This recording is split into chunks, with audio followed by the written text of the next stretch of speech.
বিরাটিতে একটি ভাড়ার ফ্ল্যাট নিয়েছিল একজন দম্পতি, কিন্তু তারপর সেখানে ঘটেছিল ভৌতিক ঘটনা। কারণ সেখানে আগে থেকে কিছু ঘটনা ঘটে আছে। ওই বাড়ির যে মালিক সে কিছুই জানায়নি, কিন্তু তারপর যখন এই দম্পতি থাকতে আসে তাদের সাথে যা যা ঘটে আপনারা শুনলে শিউরে উঠবেন বন্ধুরা। নমস্কার শ্রোতা বন্ধুরা, আত্মা ও ঈশ্বর চ্যানেলে আপনাদের সবাইকে স্বাগত।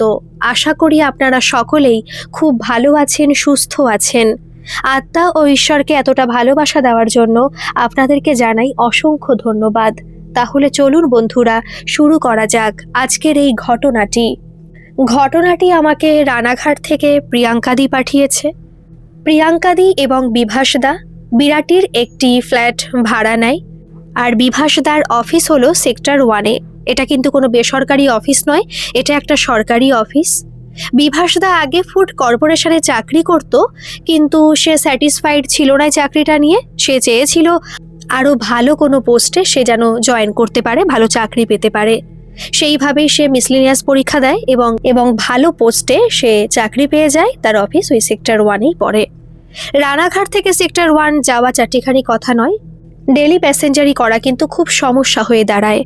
আর এদিকে তখন ওই কলকাতা শহরে একটা ফ্ল্যাট তারা কিনতে কোনো মতেই পারছিল না। দাদা কিন্তু তার আগে মাত্র 1 থেকে 1.5 বছর ফুডের চাকরি করেছে, মানে ফুড কর্পোরেশনে, কিন্তু সেই টাকা দিয়েও পসিবল ছিল না একটা 2 BHK ফ্ল্যাট কেনা। তাই তারা মোটামুটি একটু মানে ভালো জায়গায়, বিরাটির কাছাকাছি একটা জায়গায় 2 কামরার একটা ফ্ল্যাট নেয়। মানে 2টো রুম আছে, রান্নাঘর, হলঘর দিয়ে ভালো স্পেস আছে, অ্যাটাচড বাথরুম, সমস্ত কিছুই সেখানে রয়েছে। এবং ওই পুরো ফ্ল্যাটটা কিন্তু সত্যি খুব সুন্দর করে সাজানো গোছানো ছিল। এবং যে বাড়ির মালিক, ওরা তো একটা ফ্ল্যাট কিন্তু নয়, ওটা হচ্ছে একটা বাড়ি, 3 তলা বাড়ি। ওরা নিচের তলায় থাকতো, মানে যার কথা বলছি এই যে মানে প্রিয়াঙ্কাদিরা নিচের তলাতেই নেয়। উপরের তলাতেও ওরকম একটা ফ্ল্যাট রয়েছে, আর তার উপরে ওই মালিক নিজে থাকতেন, মানে ওই বিরাটির যার বাড়ি সেই মালিক আর কি। এইবার আমি প্রিয়াঙ্কাদের সম্পর্কে কিছু কথা বলবো, তাহলে হয়তো পরবর্তীকালে যে ঘটনার কথা আমি বলবো আপনারা বিষয়টা রিলেট করতে পারবেন। প্রিয়াঙ্কাদিদের কিন্তু প্রপার রানাঘাটে বাড়ি নয়। ও হ্যাঁ, প্রিয়াঙ্কাদির শ্বশুর বাড়ি বাপের বাড়ি কিন্তু এক জায়গাতেই, ওই সাইকেলে বা গাড়িতে মোটামুটি ওই 10 থেকে 15 মিনিট মতো লাগবে, কাছাকাছি। তারা একে অপরকে খুব ভালোভাবে চিনতো। প্রিয়াঙ্কাদি আর দাদা একসঙ্গে স্কুলে পড়তো না, এক বয়সী নয়, ছোট প্রিয়াঙ্কাদি, কিন্তু ভালো সম্পর্ক হয়ে গিয়েছিল।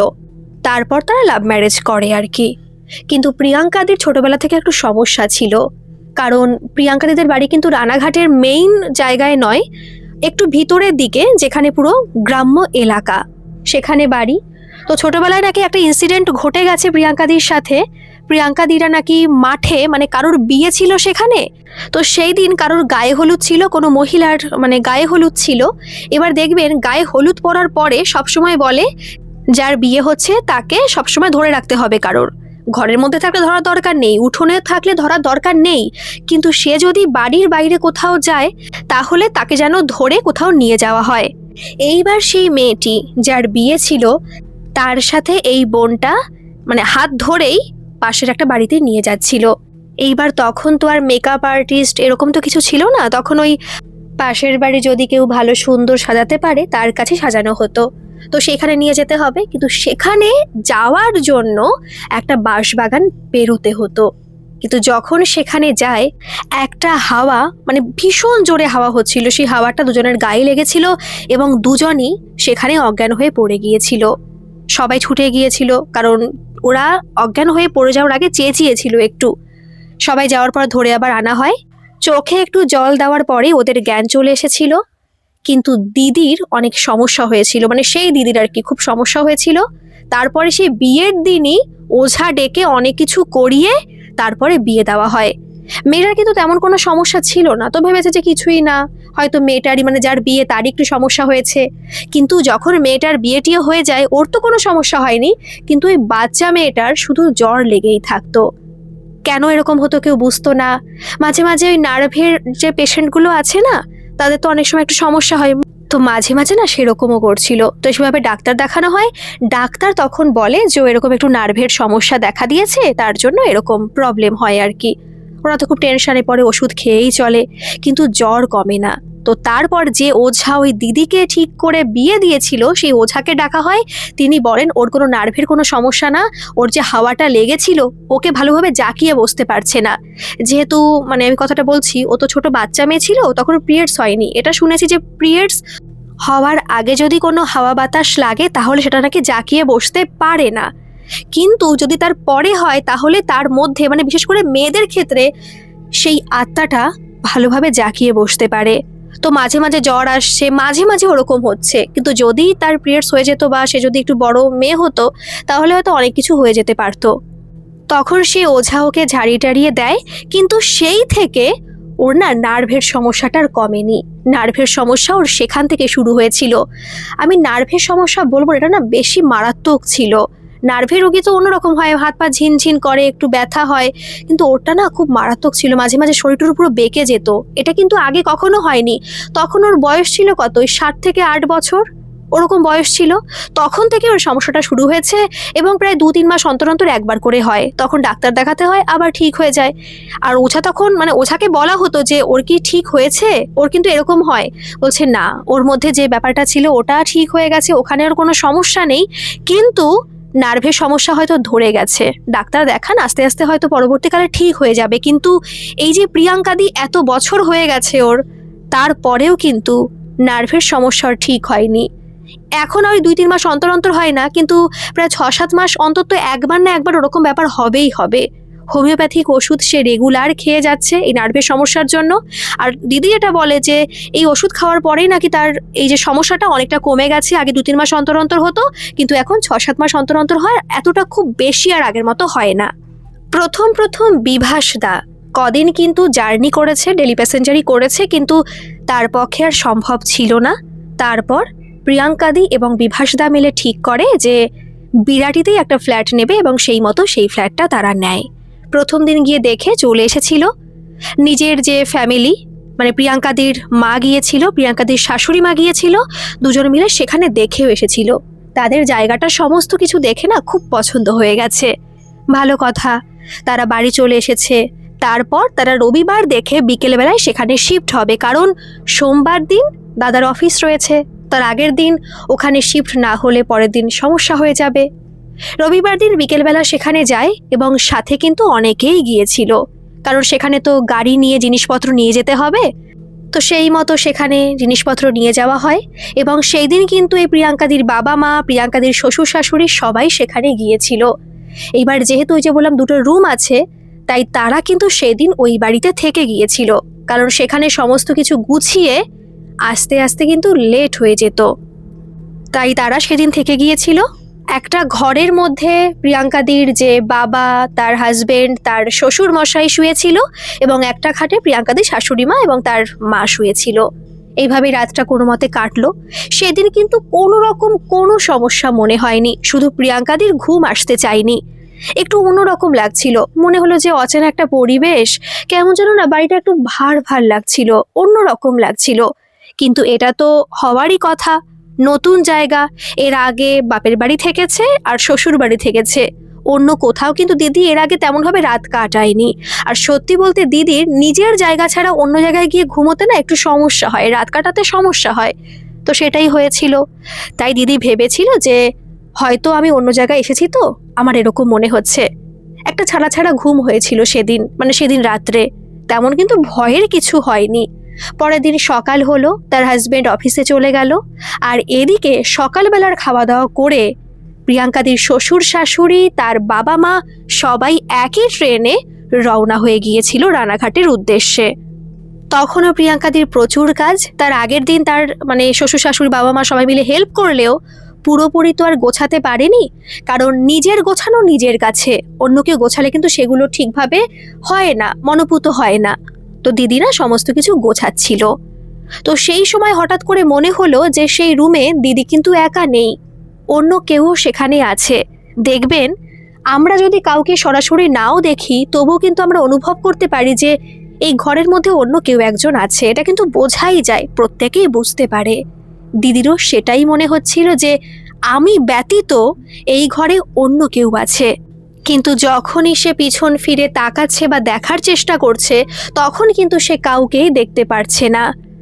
দিদি ভাবছে আবারও নতুন জায়গা, তাই আমার এরকম মনে হচ্ছে।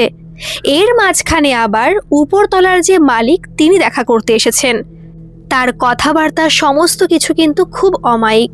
তিনি এসে ঘরে বসেছেন। তিনি কিন্তু একা মানুষ, একজন বয়স্ক মানুষ। তার বয়স কত হবে, 67-68 হবে। তার স্ত্রী মারা গেছে এবং তার ছেলে বৌমা আমেরিকাতে থাকে। এই হচ্ছে তার ছোট্ট পরিবার। যেহেতু তারা কেউই আর এখানে নেই, তাই ওই জেঠু, আমি জেঠু বলেই ডাকছি, তো সেই জেঠু উপরে থাকে। তিনি এসেছেন, এসে বলছেন যে মা, তোমার হাজব্যান্ড চলে গেছে অফিসে? বলছে হ্যাঁ জেঠু, চলে গেছে। তো বলছে আচ্ছা ঠিক আছে, যদি কোনো সমস্যা হয় তো আমার ফোন নম্বরটা তুমি রেখে দাও। তোমার হাজব্যান্ডের কাছে আমার নাম্বারটা আছে, কিন্তু তোমার কাছে তো নেই, তুমি নাম্বারটা রেখে দেওয়ার। শোনো, যদি কোনো সমস্যা হয় তাহলে কিন্তু অবশ্যই আমাকে ফোনটা করবে। আর এইখান থেকে তুমি যদি কোনো জোরে কথা বলো, উপরে কিন্তু শোনা যায়। তাই যদি কখনো কোনো সমস্যা হয়, তুমি কিন্তু একটু চিৎকার করে সবাইকে ডেকো। এই যে চিৎকার করে ডেকো, কোনো সমস্যা হয়, কথাটা এত জোর দিয়ে উনি বলছেন, এখানেই না প্রিয়াঙ্কাদির একটু খটকা লাগছে। ঠিক আছে, বলতেই পারে তিনি যে সাবধানে থেকো মা, সমস্যা হলে বলো, কিন্তু বারবার তিনি বলছেন যদি কোনো সমস্যা হয়, এবং কথাটার মধ্যে একটু ভয় আছে, তার মুখের মধ্যে কিন্তু একটা ভয় জমা রয়েছে। তিনি বলছেন যে কোনো সমস্যা হলে ডেকো, আর চিৎকার করে ডেকো, এই আওয়াজটা উপরে শোনা যাবে। এরকম উনি কেন বলছেন? তাহলে কি উনি জানেন যে এখানে কোনো সমস্যা হতে পারে? উনি কি জেনে শুনেই এখানে ফ্ল্যাটটা আমাদের দিয়েছেন? কি জানি। প্রিয়াঙ্কাদি ভেবেও কিছু ভাবছে না। হ্যাঁ, সে যখন তখন ফ্ল্যাটটা চেঞ্জ করতেই পারে, কারণ এটা ভাড়া হিসেবে নেওয়া। মাস গেলে কিন্তু সেখানে তার 8,000 টাকা দিতে হবে, কিন্তু 6 মাসের আগে চেঞ্জ করলে তার 10,000 টাকা পুরো চলে যাবে জলে। কারণ এই ফ্ল্যাটে আসতে হলে ওদের একটা কন্ট্রাক্টে সাইন করতে হয়েছিল যে 6 মাস আগে যদি তুমি এখান থেকে চলে যাও, তাহলে যে তুমি ওই অ্যাডভান্সের 10,000 টাকা দিয়েছো, ওই টাকা কিন্তু তুমি পাবে না। 6 মাস থাকলে তবেই তুমি, তারপরে চলে গেলে তুমি 10,000 টাকা পেতে পারো। এই ব্যাপারটা কিন্তু অন্য কোথাও সে অত দেখেনি। অ্যাডভান্সের ব্যাপার আছে, কিন্তু 6 মাস থাকতে হবে, তারপরে পাবে, এটা কখনো শোনেনি। একটু খটকা এখানেও লেগেছিল। তো ভাবলো কলকাতা শহর তো এরকম হয়তো হয়, অনেকে অনেক রকম নিয়ম বানায়, অনেকে তো থাকতে চায় না অনেক ফ্ল্যাটে, অনেক জায়গায়, তো সেইভাবে হয়তো করেছে। তাই ওরা না অতটা সন্দেহ করেনি। তাই এখন ভাবছে যে কোনো সমস্যা নিশ্চয়ই হবে না, কিন্তু যদি কোনো সমস্যা হয় তাহলে যে 10,000 টাকা চলে যাবে জলে। 10,000 টাকার গায়েও তো ভার আছে, তাই না? সেই কথা বলে সেই জেঠু কিন্তু উপরে চলে যায়। দিদি তখন রান্না বান্নার জন্য সমস্ত কিছু গোছাতে থাকে, কারণ দুপুরে সে রান্নাবান্না করবে। সকালে তেমন রান্নাবান্না কিছু করতে পারিনি, মোটামুটি হালকা পাতলা কিছু করেছে এবং তার হাজবেন্ডকে কিছু দিয়ে দিয়েছে টিফিনে। তো সেরকমভাবে তরকারি পাতি সমস্ত কিছু কাটছিল, কিন্তু হঠাৎ মনে হলো দিদির যে পেছনে না কেউ একজন দাঁড়িয়ে আছে। আবার সে বসছে, এবং সে বসেছে এটা বোঝা যাচ্ছে এই কারণে যে দিদির যে ঘাড়, না ঘাড়ে একটা এরকম মানে কে যেন দীর্ঘ শ্বাস ছাড়লো। হ্যাঁ, ওটা শ্বাস ছাড়ার মতোই মনে হচ্ছিল, আর একটা ঠান্ডা অনুভূতি হচ্ছিল তার। এরকম কেন হলো? যেন মনে হলো কেউ যেন ইচ্ছে করে নিঃশ্বাস তার ঘাড়ে ফেলেছে। পিছন ফিরে তাকালো, কিন্তু দেখলো যে না, কোথাও তো কেউ নেই। তাহলে এরকম মনে হলো কেন? আর যেখানে জানেন ওই দীর্ঘশ্বাসটা তার ঘাড়ে পড়েছিল, সেই জায়গাটা না জ্বালা জ্বালা করছে। মনে হচ্ছে সেখানে কোনো পোকা পড়েছে, যে পোকা পড়ার জন্য তার ঘাড়ে জ্বালা করছে, এবং সেখানে হাত দিয়েছে। হাত দেওয়ার পর না কেমন যেন একটা অন্যরকম মানে অনুভূতি হচ্ছে। হাতটা আবার নিয়ে এসছে, দেখে হাতে না কেমন যেন একটু মানে জল জল ভাব, একটু চ্যাটচ্যাটে ভাব লাগছে। কি হলো? তাহলে কি কোনো পোকা পড়লো? উপর দিকে তাকালো যে না, কোথাও তো কিছু নেই। কি হলো ব্যাপারটা? একটা অদ্ভুত লাগছিল। এতটা জ্বালা করছিল যে সেখান থেকে সে উঠে বেসিনে গিয়ে জল ঘাড়ে দিতে হলো। তাহলে বুঝতে পারছেন কতটা জ্বালা তার করছিল। তখন সে ভাবলো পোকাই হবে, আর কি হবে, কোনো পোকা টোকা পড়েছিল হয়তো, উড়ে আবার চলে গেছে। এরকম তো অনেক পোকা আছে যে মানে ঠান্ডা টাইপের হয়, তো সেরকমই হয়তো হবে। সে সমস্ত কিছু আবার ভুলে গিয়ে জল দেওয়ার পর জ্বালাটা কিন্তু কমে গিয়েছিল। তারপর সে কাজে আবার মনোযোগ দিয়েছে। সেদিন ছিল সোমবার, দিদিরা সেদিন আবার নিরামিষ খায় সোমবার দিন। তো সেদিন না ওই মোটামুটি তরকারিপাতি কিছু রান্না করেছিল। রান্না টানা কমপ্লিট হয়ে গেছে, সমস্ত কিছু ঢেকে রাখছে। তো সেই সময় হঠাৎ করে দেখলো যেখানে রান্না করে না তার সামনে একটু জানলা টাইপের আছে, আর তার সামনের দিকে হালকা একটু দাঁড়ানোর জায়গা আছে, ব্যালকনি মতো আছে। আর ব্যালকনি জায়গাটা না পুরো ফাঁকা, সেখান থেকে একটা বেড়াল হামেশাই কিন্তু ভিতরে ঢুকতে পারবে, কিন্তু সে ঘরের ভিতরে ঢুকতে পারবে না। যদি দরজা খোলা থাকে তাহলে ঢুকতে পারবে, দরজা যদি ভিতর থেকে আটকে দেয় তাহলে কিন্তু সে ব্যালকনিতে আসতে পারবে এবং ওই রান্নাঘরের সামনে যেখানে রান্না করে তার সামনে একটু জানলা মতো আছে, সেখানে এসে বসতে পারবে, কিন্তু ঘরে ঢুকতে পারবে না। তো যখন প্রিয়াঙ্কাদি সমস্ত কিছু ঢাকছিল তখন হঠাৎ করে যেন সেকেন্ডের মধ্যে উদয় হয়ে গেল একটা বেড়াল, কালো কুচকুচে বেড়াল, চোখটা ওই দিনের বেলাতেই জল জল করছে। কুকুর বেড়ালের চোখ কিন্তু রাত্রেবেলা জল জল করে, এটা ভয়ের কোনো কারণ না। ভয় অনেকের লাগে কিন্তু এটা হয়, এটা সবাই জানে। কিন্তু দিনের বেলায় যে কোনো বেড়ালের চোখ এভাবে জল জল করতে পারে এটা প্রিয়াঙ্কাদি প্রথম দেখেছিল। তাই দেখেই না প্রিয়াঙ্কাদির সমস্ত শরীর পুরো শিউরে উঠেছিল, খুব শরীরটা খারাপ করতে লাগলো। এবং প্রিয়াঙ্কাদি বলছে এই যা যা করছে, কারণ সে পশু না বরাবরই খুব ভালোবাসে, কিন্তু বলছে দেখো আমার চোখের সামনে হঠাৎ করে সেকেন্ডের মধ্যে একটা বিড়াল উদয় হয়ে গেল এবং বিড়ালটা পুরো কালো কুচকুচে, চোখটা জল জল করছে, তুমি বলো আমার ভয় লাগবে কিনা। আমি তখন ওকে বলছি যা যা চলে যা, কিন্তু যতই ওকে বলছি চলে যা ততই যেন ওর চোখটা না বড় বড় করে ফেলছে। আমার ভীষণ ভয় লাগছিল, ভীষণ পরিমাণে। আমি তখন বারবার করে বলছি তুই এখান থেকে যা, এখান থেকে যা, কিন্তু সে যাচ্ছে না। আমি না ওখানে দাঁড়াতে পারলাম না। সেই বেড়ালটা আমার দিকে এমনভাবে তাকিয়েছিল, সে ঘরে ঢুকতে পারছে না, কিন্তু আমার দিকে এমন বিশ্রীভাবে তাকিয়ে আছে যে মনে হচ্ছে আমাকে চোখ দিয়েও খেয়ে ফেলছে। আমি সেখানে দাঁড়াতে পারছিলাম না আর। সেখান থেকে রান্নাবান্না তো সমস্ত কিছু হয়ে গেছে, তাড়াতাড়ি করে গুছিয়ে রেখে ঢেকে আমি সেখান থেকে ঘরে এসে চুপ করে বসে রয়েছি। ফেসবুকটা খুলেছি, স্ক্রোল করেই যাচ্ছি, কোনো ভিডিও আমি দেখছি না, কিচ্ছু দেখছি না। আমার মাথায় ঘুরছে কি হলো ব্যাপারটা, বিড়ালটা কি গেছে? কারণ আমার তখন এতটা ভয় লাগছিল আমি সেখান থেকে উঠে আসতে পারছিলাম না। এদিকে প্রিয়াঙ্কাদি স্নান করতে গেলে কিন্তু ওই রান্নাঘরের সামনে দিয়ে বাথরুমে যেতে হবে। ওদের বাড়িটা একটু বলছি, রুমটা একটু বলে দিচ্ছি আমি। প্রথমে ঢুকেই কিন্তু একটা হল ঘরের মতো রয়েছে, তার পাশে বাদিকে একটা রুম, তারপরে একটা দেওয়ালের মতো রয়েছে, আর তারপরে ভিতর দিকে গিয়ে একটা বড় স্পেস, সেখানে রান্নাঘর, সেখানেই ডাইনিং টেবিল সমস্ত কিছু রয়েছে, তারপরে বাথরুম, আর তারপরে আরেকটা রুম রয়েছে। এই হচ্ছে ওদের সিস্টেম। তো যেখানে ওই ঘরে ঢুকে মেইন গেট থেকে ঢুকে যেখানে ঘরটা সেখানেও বসেছিল। সেখান থেকে স্নান করতে যাওয়ার হলে না ওই যে ছোট একটা হল ঘর ওটা পেরোতে হবে, তারপরে কিন্তু রান্নার জায়গাটার ওখানে আসতেই হবে, তারপরে সেখানে সমস্ত কিছু রয়েছে, সেখান থেকে নিয়ে তারপরে রান্নাঘরে বাথরুমে ওর যেতে হবে। কি করে যাবে সে? তার মনের মধ্যে এতটা ভয় লাগছে যে বিড়ালটা না গেলে ও কোনো মতেই সেখানে যেতে পারবে না। কিন্তু স্নান তো করতে হবে, স্নান করে ওর পুজো দিতে হবে, তারপরে খাওয়া দাওয়া করতে হবে, উঠতে তো হবে, সে থাকলে তো চলবে না। অনেক সাহস নিয়ে সেখান থেকে সে উঠেছে, মনে হচ্ছে নিজের বাড়িতে যেন চোরের মতো সে যাচ্ছে। আস্তে আস্তে করে মাথাটা একটু বাড়িয়ে দিল, দেখতে পেল না সেখানে বেড়াল আর নেই।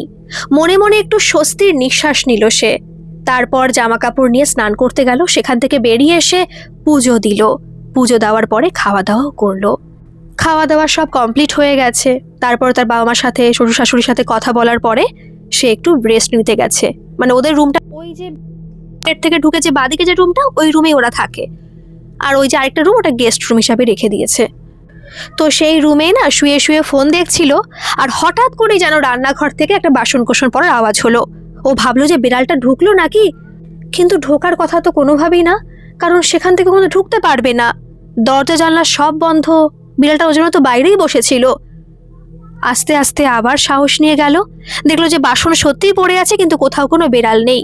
না পেরেও বাথরুমেও খুঁজলো, ওই পাশে রুমটাও দেখলো, কিন্তু কোথাও কোনো বেড়াল নেই। তাহলে এত সুন্দর জায়গায় বাসন কোসন রেখে এসেছিল, এইভাবে দুটো বাসন কি করে নিচে পড়ে গেল? হলো যে হতেও পারে পড়ে গেছে, কি আর করা যাবে।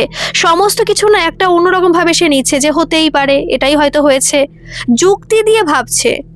আসলে ইচ্ছে করেই না ভয়ের কথা ভাবতে চাইছে না। ও ভাবছে এখানেই ও থাকতে হবে, এখানেই ওর বহু বছর থাকতে হবে, কিন্তু এখান থেকে যদি ও চলে যায় বা ভয়ের কারণে চলে যায় তাহলে অন্য জায়গায় গিয়েও থাকতে পারবে না। অনেক চেষ্টা করছে সাহস আনার, বাসন কোসন আবার রেখেছে, আবার রাখার পরে ও শুতে গেছে, এবার না ফোন দেখতে ইচ্ছে করছে না, আসলে খুব ক্লান্ত লাগছে।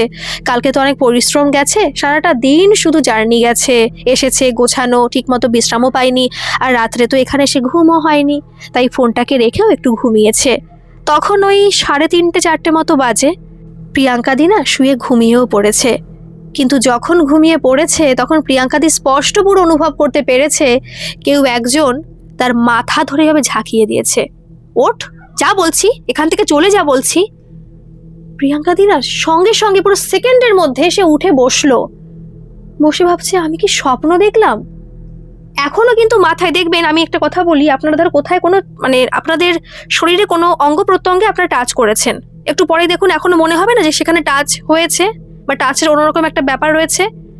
সেম হচ্ছিল প্রিয়াঙ্কাদির ক্ষেত্রে, মনে হচ্ছে মাথায় এখনো কেউ যেন ধরে আছে, কেউ যে ধরেছিল এটা বোঝা যাচ্ছে যে ধরেছিল কেউ, কিন্তু এটা তো স্বপ্নের মধ্যে হয়েছে, তাই না?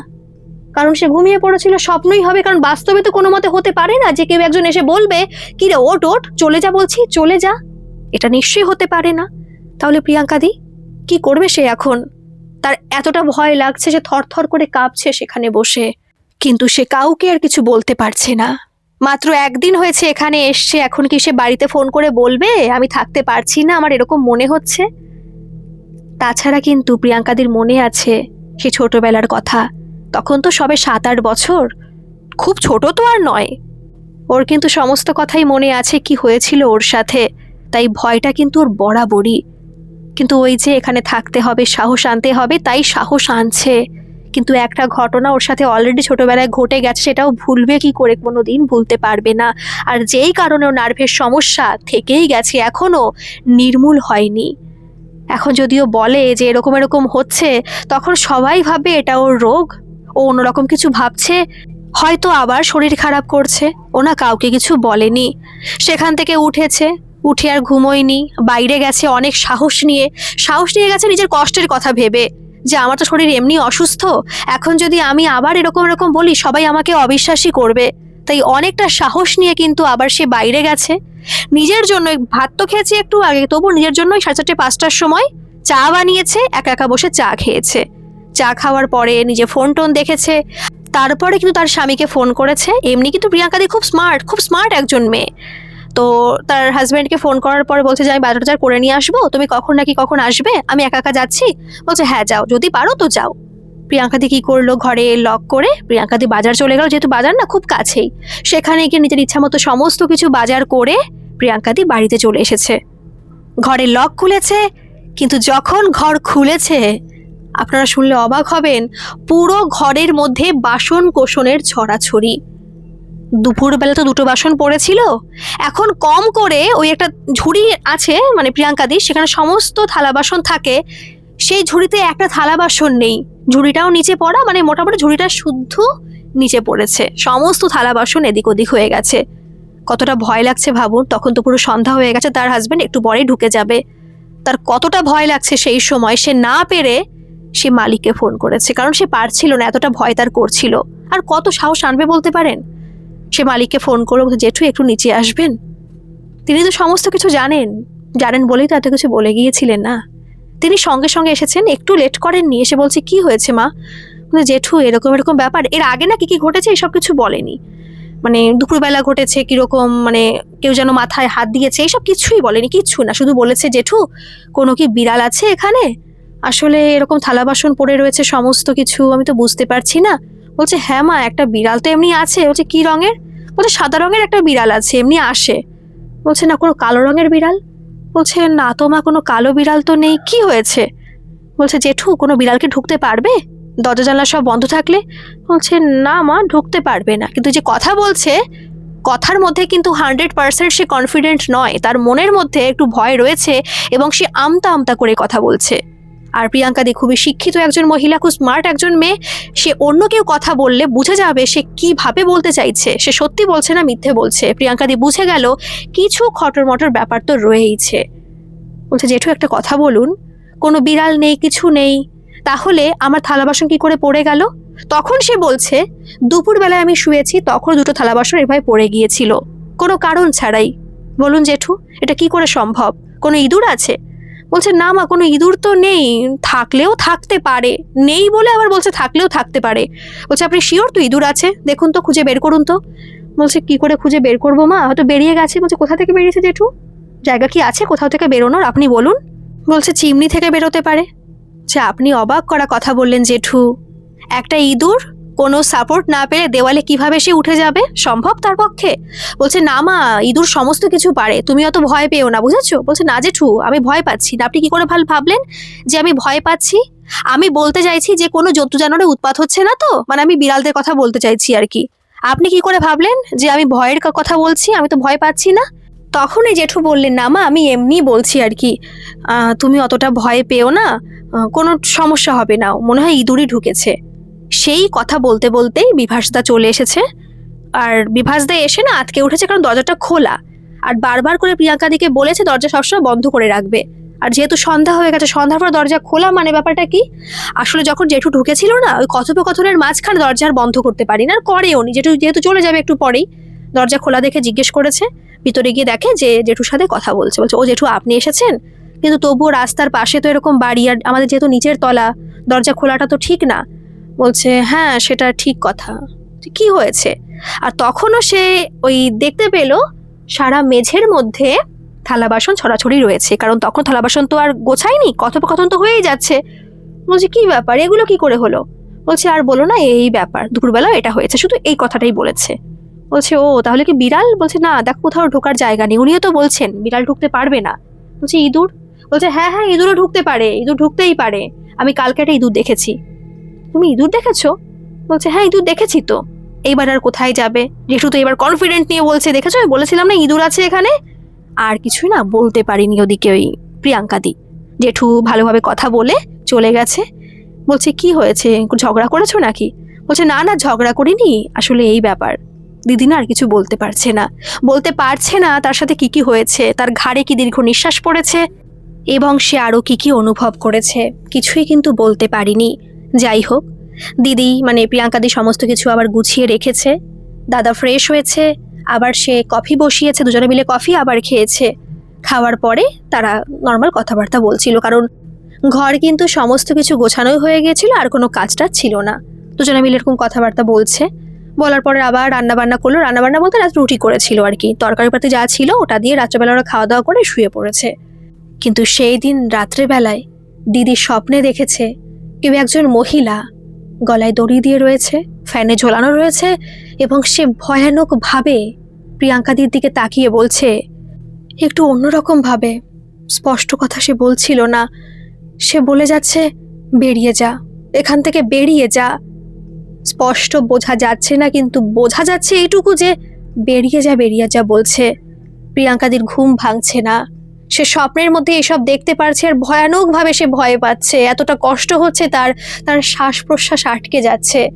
আর এই পরিস্থিতির জন্য তার আবার সেই সমস্যা দেখা দিয়েছে, যেটা মাত্র 3 মাস আগেই তার ঘটে গেছে। ওই যে বলেছিলাম না যে তার 6 মাস 7 মাস অন্তর অন্তর হয়, 3 মাস আগে হয়ে গেছে, তার আগে 6 মাস আগে হয়েছিল, কিন্তু আবার 3 মাস পরে এরকম ঘটনা রাত্রে ঘটে গেছে, মানে ঘটছে আর কি। তার স্বামী উঠে পড়েছে, সে তো ভীষণ ভয় পেয়ে গেছে, কাকে ফোন করবে কি করবে কিছু বুঝতে পারছে না। সেই মুহূর্তে সে মালিককে ফোন করেছে, উপরতলা যারা থাকে তারাও ওরকম চিৎকার শুনে চলে এসেছে। আসার পরে ওষুধপত্র দেওয়ার পরে ওরা ঠিক হচ্ছিল না, সেই অবস্থায় দিদিকে হসপিটালে ভর্তি করতে হয়। সেখানে যাওয়ার পরে মোটামুটি একটু সুস্থ হয়, এবং পরের দিন সবাই চলে আসে। দিদিকে আবার পরের দিনই নিয়ে চলে এসেছিল। ওখানে যাওয়ার পরে ওষুধপত্র নাকি ইঞ্জেকশন দিয়েছিল, ওটা দেওয়ার পরে না সুস্থ হয়ে গিয়েছিল। পরের দিনই বিকেলবেলা তাকে ছেড়ে দেওয়া হয়, দিদি ওই বিরাটির রুমে চলে আসে। এইবার দিদির যেই সমস্যাগুলো হয়, এটা তো আর সেই মালিক জানে না যে এরকম সমস্যা হয়। সে কিন্তু ভাবছে যে নিশ্চয়ই কোনো ঘটনা ঘটেছে, আর সত্যি বলতে ওই রুমে তো কেউ একজন আছে, সত্যি কেউ একজন আছে, এটা তো সে মালিক ভালো করেই জানে। সে আবার না উল্টোটা ভাবছে, সে ভাবছে তাহলে এর প্রতি কি আরো বেশি ভয়ানক কিছু হলো।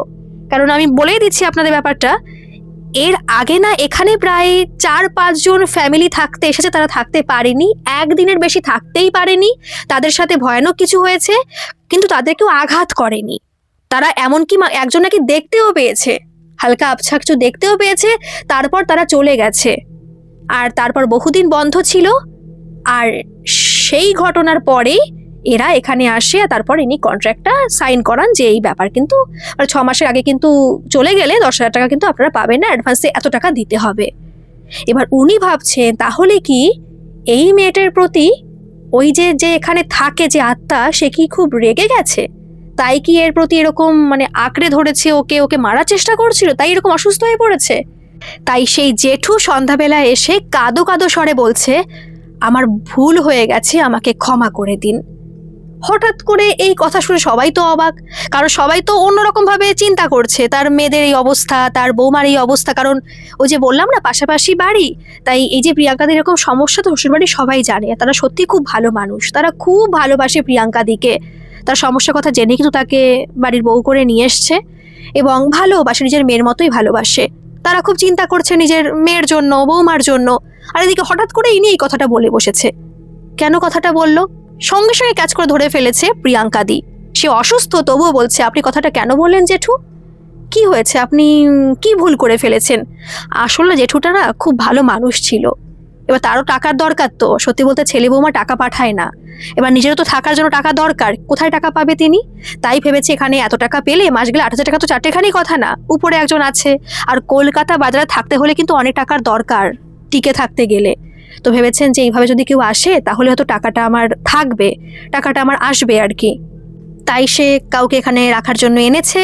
কিন্তু যখন সে দেখছে তার প্রতি ক্ষতি হয়ে যাচ্ছে, মানুষটা তো মন ভালো, তাই সে খুব অনুতপ্ত যে আমার জন্য যদি ওই মেয়েটার কোনো ক্ষতি হয়ে যেত, ওকে তো মারার চেষ্টা করেছে, তাহলে কি আমি কোনো অন্যায় করে ফেলেছি? তাই বলছে আমার ভুল হয়ে গেছে, ক্ষমা করে দাও। তখন জেঠু বসে বলছে, সত্যি বুঝতে পারিনি তোমার প্রতি ওই আত্মা এরকম কিছু করবে। সবাই না অবাক, দিদি কিন্তু অবাক না, কারণ দিদি এত সময় বুঝে গেছে এই বাড়িতে কেউ একজন আছে, কারণ সে স্বপ্নেও দেখেছে। ও কিন্তু কোনো ক্ষতি করেনি, সত্যি বলতে যে মানুষটা ছিল এখানে আছে সে কিন্তু কোনো ক্ষতি করেনি, সে শুধু বারবার করে বলছে এখান থেকে চলে যাও, এখান থেকে বেরিয়ে যাও, আর কিছু না। বলছে কি সব আপনি বলছেন আত্মা? এদিকে তো এই কথা আবার বিভাসদার শ্বশুর শাশুড়ি বাবা মা কিছু জানে না, তারা বলছে আপনি ভুল ভাবছেন, ওনা ওরকম আত্মার কিছু না, আপনি অন্যরকম ভাবছেন, আসলে আমার মেয়ের না এরকম একটু সমস্যা আছে নার্ভের, ছোটবেলায় একটু সমস্যা হয়েছিল, কি হয়েছিল এটা আর বলেনি, বলছে সমস্যা হয়েছিল সেই কারণে ওর মাঝে মাঝে এরকম হয়। এদিকে জেঠু পড়েছে মহা ফ্যাসাদে, উনি ভাবছেন ভগবান ওর তো অন্যরকম সমস্যা আছে, আমি কেন এটা বলে ফেললাম, এইবার তো আমাকে ধরবে, আর ধরবে কে? প্রিয়াঙ্কাদি, কারণ সে তো সমস্ত কিছু জানে এখানে কি আছে। বলছে জেঠু আপনি বলুন, আমি তারপর সমস্ত কিছু খুলে বলছি, আপনি সমস্ত কিছুই জানেন, আপনি বলুন না কি হয়েছে। তখন সেই জেঠু বলছে যে তুমি কি ভেবেছো মা, তুমি কিছু অনুভব করেছিলে? বলছে হ্যাঁ জেঠু। তখন বলছে বাবা মা আপনাদের মামনি বাবু, শ্বশুর শাশুড়িকে সে মামনি বাবু বলেই ডাকে, বলছে তোমাদের বলছি আমি না এই 1-1.5 দিন ধরে এরকম এরকম অনুভব করেছি, এই ব্যাপার এই হয়েছে। বলছে কই একবার তো বলিসনি। ওরা কিন্তু সত্যি বিশ্বাস করেছে এক কথাতেই, কারণ বিভাসদা জানে যে তার স্ত্রী কোনোদিনও মিথ্যে কথা বলে না, কোনো কঠিন সমস্যা না হলে সে কখনো কাউকে বলে না। এদিকে প্রিয়াঙ্কাদের বাবা মা খুব ভালোভাবেই জানে তার মেয়ের ছোটবেলায় কি হয়েছিল, তারা কিন্তু এক কথাতেই বিশ্বাস করছে। বলছে কোনো সমস্যা হয়নি তো? বলছে না মা কোনো সমস্যা হয়নি, শুধুমাত্র এই ব্যাপারগুলো ঘটেছে। বলছে ভগবান তাহলে কি এই কারণে? বলছে এই কারণে না, ও আমাকে কোনো ক্ষতি করেনি, কিন্তু রাত্রে এরকম স্বপ্ন দেখেছিলাম আর খুব ভয় পেয়েছিলাম, তো স্বপ্ন থেকে বেরিয়ে আসতে পারছিলাম না, যে কারণে আমার ওই অ্যাটাকটা আবার হয়েছে। বলছে আচ্ছা আচ্ছা বুঝতে পেরেছি। তখন এই প্রিয়াঙ্কাদি বলছে জেঠু যদি আপনি কিছু জানেন আপনি খুলে বলুন, কারণ আপনি হয়তো এই বাড়ির জন্য কোনো কিছু ব্যবস্থা করেননি, তাই হয়তো এখনো কোনো কিছু দূর হয়নি, আপনি বলুন না। তখন জেঠু বলছে 3 বছর আগের ঘটনা মা, এখানে একজন থাকতে এসেছিল দম্পতি, বেশি বয়স না, তোমাদেরই মতো বয়স ছিল, কিন্তু এখানে আসার পর হয়তো স্বামী স্ত্রীর মধ্যে কোনো ঝগড়া অশান্তি হয়েছিল, আর তারপরে ওই যে পাশে যে রুমটা দেখতে পাচ্ছ ওই রুমেই কিন্তু ব্যাপারটা ঘটেছে, ওই রুমেই সে এরকম আত্মহত্যা করেছিল, এই ব্যাপার। তারপরে তো অনেক পুলিশ কেস কামারিও হয়েছিল, তারপরে যা হয় আর কি, সমস্ত কিছু ঠিকঠাক হয়ে গিয়েছিল, তারা চলে গিয়েছিল, তার স্বামী চলে গিয়েছিল এখান থেকে, আর উপরে যারা আছে দোতলায় ওরা কিন্তু তেমন কিছু জানে না, ওরাই মাত্র 4 মাস হয়েছে এখানে এসেছে, বুঝতে পেরেছো? তারপর আমারও টাকার দরকার, উনি আর খুলে বলেননি যে ছেলে মেয়েরা এরকম দেখে না, মানে ছেলে মেয়ে নেই, ছেলের বৌমা এরকম দেখে না, কিন্তু ওনার কথাতে বোঝা গেছে যে ছেলে বৌমা হয়তো দেখে না, টাকা টাকা পাঠায় না হয়তো। বলছে আমার তো টাকার দরকার, আমি তো একা থাকি, বুঝতেই পারছো কলকাতার বাজার, তো তারপরে অনেক ভাড়াটে এখানে আসে, কিন্তু ওরা থাকতে পারে না, 1 থেকে 2 দিন থাকে, বলে ওরা নাকি ভয় পাচ্ছে কোনো ভুতুরে ব্যাপার এখানে আছে, ওরা সেই বলে চলে যায়। আর তাই আমি এরকম কন্ট্রাক্ট সাইন করার জন্য তোমাদের বলেছিলাম, টাকারও তো আমার দরকার। তখন সে বলছে, মানে ওই প্রিয়াঙ্কাদি বলছে যে জেঠু আগে বলেননি কেন, যদি কোনো ক্ষতি হয়ে যেত। বলছে সেটাই তো আমি ভাবছিলাম, তোমার এরকম হওয়ার পরেই তো আমি খুব অনুতপ্ত ছিলাম যে যদি কোনো ক্ষতি হতো তখন আমি কি জবাব দিতাম, তাই তো সমস্ত কিছু বলে দিলাম। তখন প্রিয়াঙ্কার মা বলছে যে আচ্ছা বুঝতে পেরেছি, আপনার কিন্তু এখানে কিছু করা দরকার ছিল, আপনি কিছু করেছেন? বলছে না না, আমার তো কেউ নেই, কে বলবে এইসব কিছু করার কথা। বলছে ঠিক আছে, আমি ব্যবস্থা করছি, দেখি কি করা যায়। সেইভাবে প্রিয়াঙ্কাদিকে বাড়িতে নিয়ে যাওয়া হলো। এখানে থাকা তো কোনো মতেই পসিবল নয়। বাড়িতে নিয়ে যাওয়ার পরে প্রিয়াঙ্কাদির বাবা মা মিলে, আর কেউ তখন আসেনি, প্রিয়াঙ্কাদি শ্বশুরবাড়িতেই ছিল। তার মানে প্রিয়াঙ্কাদির বাবা মা মিলে একজন ওঝাকে নিয়ে আসে, উনি না, ওনার ছেলে, ওই যে ওঝা ছিল না, সেই গ্রামের থেকে নিয়ে আসে, কিন্তু তার ছেলে এখন এইসব বিষয়ে অনেক ভালো জানে, সে আবার পড়াশোনা করে চাকরিও করছে, আবার এইসব বিষয়েও জানে। তাকে নিয়ে এসেছে এই বিরাটির ফ্ল্যাটে। আনার পরে সেই কিন্তু ওখানে সমস্ত কিছু করার পরে সত্যি সমস্ত কিছু ঠিক হয়ে যায়। আর সেই ফ্ল্যাটে, মানে যে ফ্ল্যাটে আর কি ওরা থাকতো, সেই ফ্ল্যাটেই কিন্তু এখনো প্রিয়াঙ্কাদি এবং তার হাজবেন্ড বিভাস দা সেখানে আছে এবং খুব ভালোভাবেই আছে। তারপরে কিন্তু আর কখনো কোনো সমস্যা সেখানে ঘটেনি। তো এই ছিল ঘটনা বন্ধুরা, আপনাদের ঘটনাটা কেমন লাগলো অবশ্যই কিন্তু কমেন্টে জানাবেন। আর ভালো লাগলে একটা সাবস্ক্রাইব করে আমার পাশে থাকবেন। আর হ্যাঁ, যদি এরকম কোনো ঘটনা আপনাদের সাথে ঘটে থাকে, যেটা অলৌকিক হোক, অতিজাগতিক হোক, ভৌতিক, ঐশ্বরিক, যে কোনো ধরনের ঘটনা, আপনারা কিন্তু আমাকে নির্দ্বিধায় পাঠাতে পারেন। আমার ইমেল আইডি ডেসক্রিপশন বক্সে দেওয়া আছে, আপনারা সেখানে গিয়ে আমাকে মেল করতে পারেন। ধন্যবাদ, ভালো থাকবেন, সুস্থ থাকবেন।